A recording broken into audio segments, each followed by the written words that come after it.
Hi folks, I'm going to make this one a short video. Most of my videos that you see online are 15 to 20 minutes long. This one's just going to be a quick one. I want to discuss two different things. One thing that I want to discuss is having some patience with your dog. I have a Zeus here, our standard poodle, who's 6.5 months old, I believe. And a lot of people have been commenting online about their dog not listening to them when they give them a command, especially the younger dogs, the puppies, when you're training them. Sometimes the older dogs, because they get a little bit of an attitude. It's real common with poodles.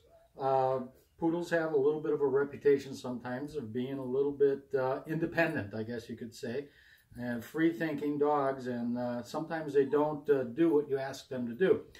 I think that in some cases, not all, it's just you being a little bit patient and giving that dog an opportunity to do what you've asked him or her to do. I noticed that Zeus, in his training, had a difficult time listening to me when I asked him to lay down. However, a few nights ago, I was laying on the couch. He came up to me, and I was doing something on my computer, and I just said to him, "Go lay down." And he turned around, walked away, and he laid right down on a pillow. And so I knew that he knew what lay down or down meant. And once he exposed that he was aware of that command and knew exactly what it meant, I needed now to try to figure out why I was having such a difficult time with him. And one thing that I learned is that sometimes you just got to give the dog an extra second or two to do what you ask them to do. Obviously, you can lure them with treats, and I do that with Zeus, but not all of the time is it treat related.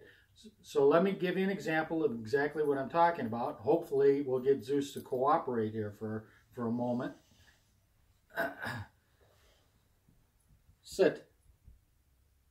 Down.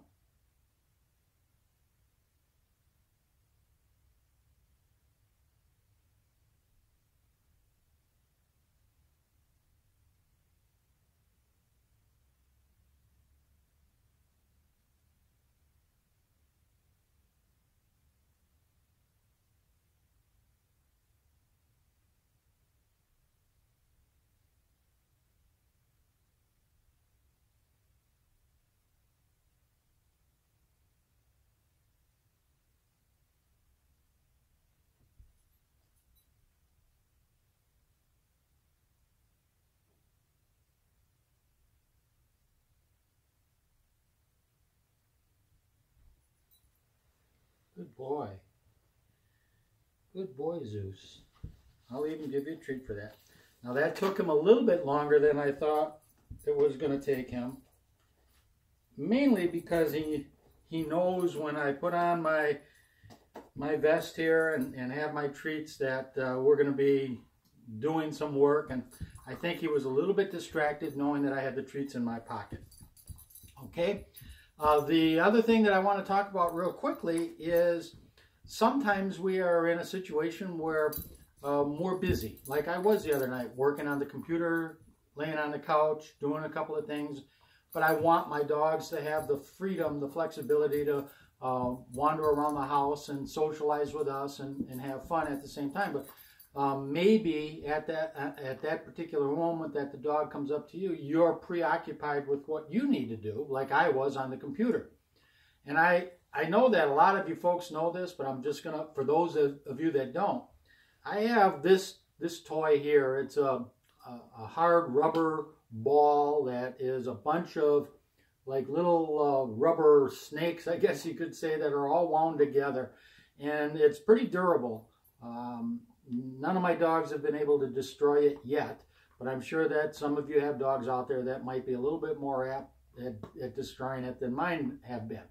In any event, there's a lot of air in the middle of this toy. And what I do is I stick little bone treats in the holes. And I'll come up here a little bit closer. You can see where I've done that with one here. I stick little bone treats in the holes and give them the ball. And what happens is the bone can't come out because you really have to work to get it in through the hole that's there. And so they nibble off the end of the treat that's sticking out, and then the rest of it falls into the center. When it falls into the center, they can't get at it, but they can get their tongue in there and they start licking, and they are working and working. And this will occupy any dog, I don't care how smart he or she is, for hours if you want them to, because they do get little bits and pieces of that bone, that treat inside to deteriorate over time. Now you can also get treats that fit into these holes easily so that when they drop the ball, the treats fall out. I don't like to do that because it can be annoying having your dog walking all the time, picking up a ball, dropping it, and dropping it, and dropping it. So I don't like them to learn that habit. So here you go, Zeus. Here's your toy ball. And he'll work on those two little treats that I have sticking out, and he'll polish that off in a pretty quick period of time. But then he'll spend the next hour or two trying to get the rest of the treat out. Just a little tip for you guys. So thanks. Have a nice day.